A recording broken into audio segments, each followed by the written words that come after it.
So it happens. I'm talking about breakups. A lot of breakups happen each and every day out there. A lot of the time, for us guys, we get dumped.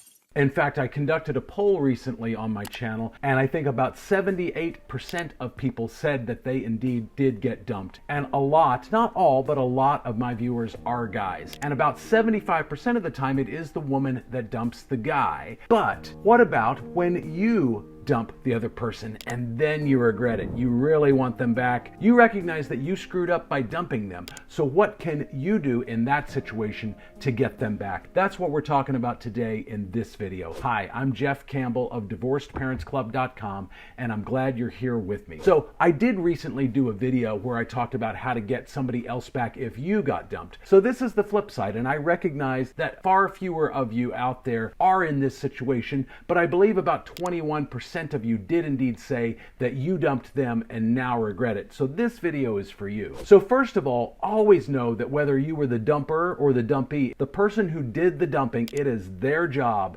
to get the other person back. In other words, the person who did the dumping is the one who screwed up, and they're the one that needs to make it right. So in this particular situation, I'm looking at you, kid. If you dumped them and now regret it, it's all on you to make things happen. After all, think about it. If you dumped them, you probably caused them a great deal of pain and anguish and heartache. And that's your job to fix now if you've decided that you made a mistake and you want them back. And depending upon the size of their ego, they may not do that easily and gracefully. Now, if they've got low self-esteem, they were devastated by the breakup, they might relish your call or your text welcoming them back. But chances are they've got a little bit of an ego, and if you're the guy and they're a girl, they've probably got lots of guys waiting in the wings to want to take them out. So it may not be that easy. But we're going to go through all of the steps involved that you need to take in order to turn things around. So the first step, of course, is to let them know how you feel. Now, if you're a guy, you don't want to put all of your cards on the table, though. Women like a little bit of mystery and intrigue, but you do need to humble yourself and let them know that, hey, I really screwed up here. I would love another shot at making things work with you. Are you open to that? Can we get together and talk about it? You don't want to do a lot of this on the phone, and you certainly don't want to do a lot of it via text.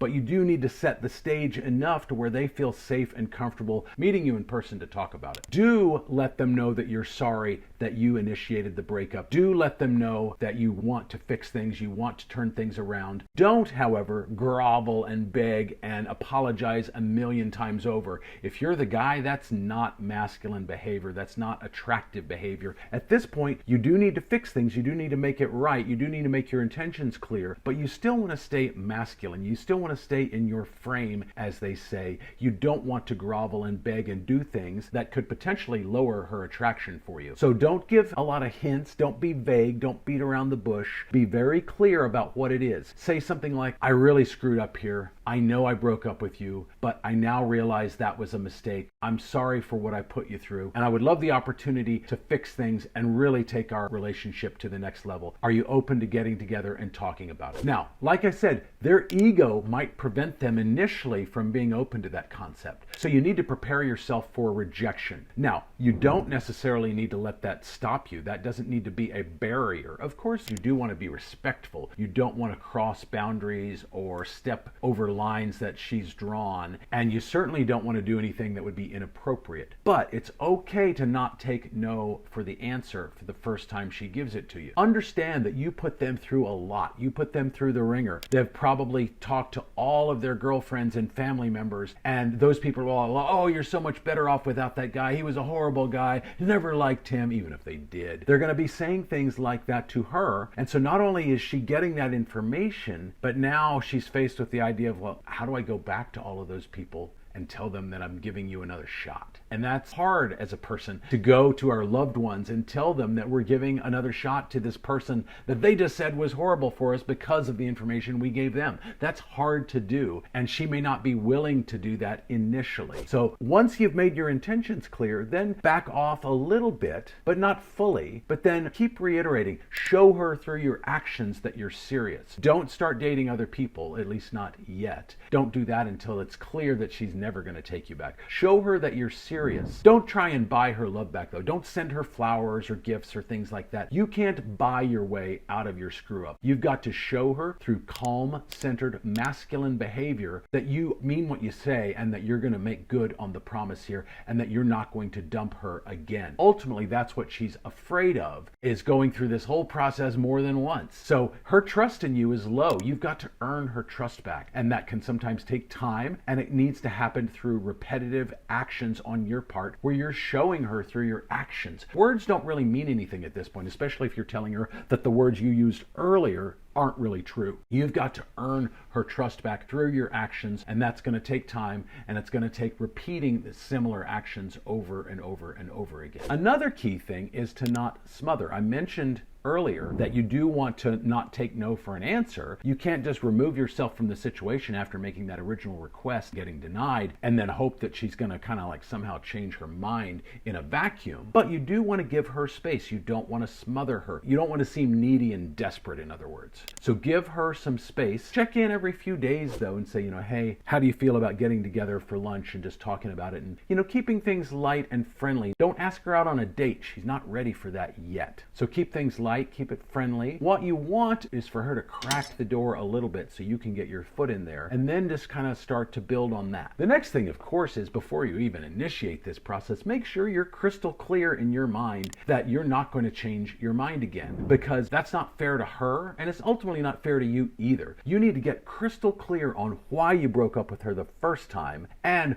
what's different now that would prevent that from happening again in the future. And if you're not sure of that, you need to think about that before you initiate this contact with her altogether. Now, let's say that you have that initial conversation and she rejects you, and then you kind of every few days, maybe every 3 or 4 days, you're kind of checking in. You're not seeming needy or desperate, but you are checking in. Hey, what do you think about getting together for lunch? And things like that. Things that are kind of casual, that aren't putting a lot of pressure on her. But let's say you've done that 3 or 4 times and she said no every single time. At that point, you kind of want to go the no contact route that I've talked about in many of my videos, and lots of YouTubers talk about the no contact rule. So at that point, I would cease initiating any contact whatsoever. And I would begin to think about dating other people, because the chances are at least 50% at this point that she's not coming back. But you want to stop initiating contact with her and go out and live your life. Focus on being the best version of you that you can be. Don't sit around